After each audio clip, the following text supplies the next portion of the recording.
if education can be understood sort of as a method or a way of transmitting culture of what fathers pass down to sons or something like that, then we can go a little bit further and we can say educare, education, means to lead forward.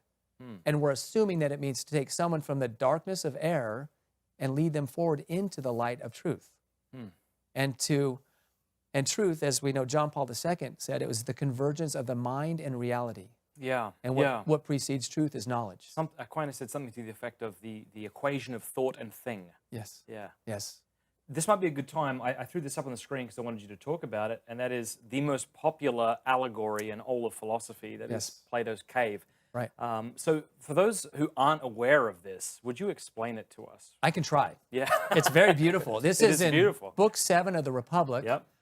And it begins with Socrates giving this allegory to explain how we can confuse definitions or how we can be so unclear about things. So Socrates said, imagine, if you will, a deep underground cave.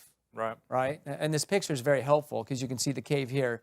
Deep down in the cave, imagine that in the front of the at the very back of the cave, you have rows of prisoners chained up. And you have them chained up so much so that their necks are chained, their hands are chained, and they're so chained up they can't see themselves. They can't see themselves, can't see side to side, can't see anything. All they can see is the back of the cave wall. And behind these chained up prisoners is a raised kind of a bridge. And on that bridge are what he calls guards.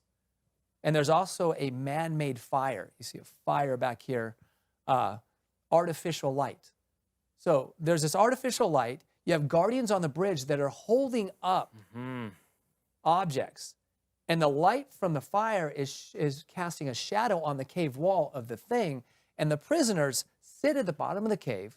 They look at the back of the cave wall, and they discuss the shadows. Yes. As if the shadows are the real things themselves. Right. So the conclusion is that people in the bottom of the cave are only discussing the appearances of things, not real things themselves. Before we talk about what Plato gets into further, where he talks about what it must be like to have a man dragged up to the top and brought back down. Right.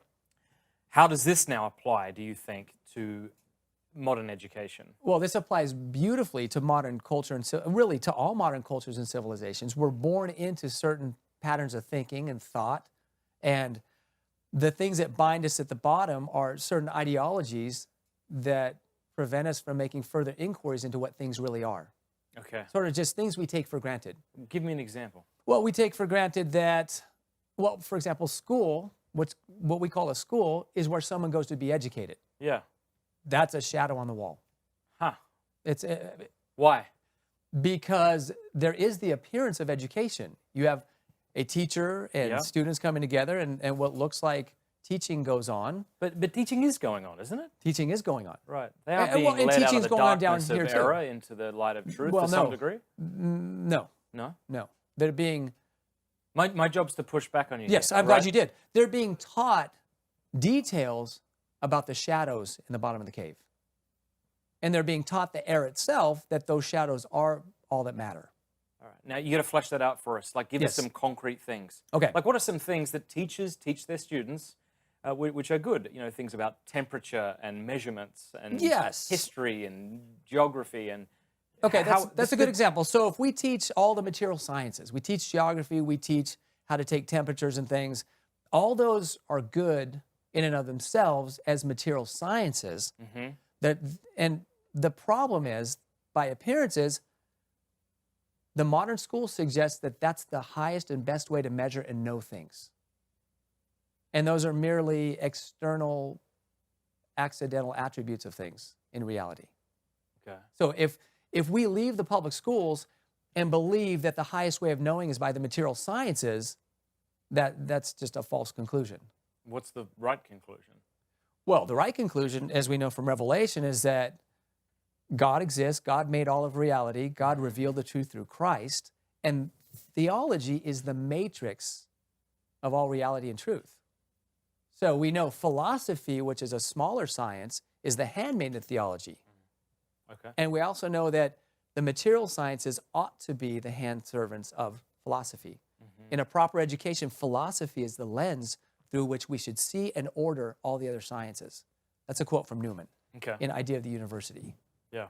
So the public schools are devoid of philosophy and theology. Therefore, they deal pretty much primarily only in shadows and don't go beyond the appearance of things. Okay.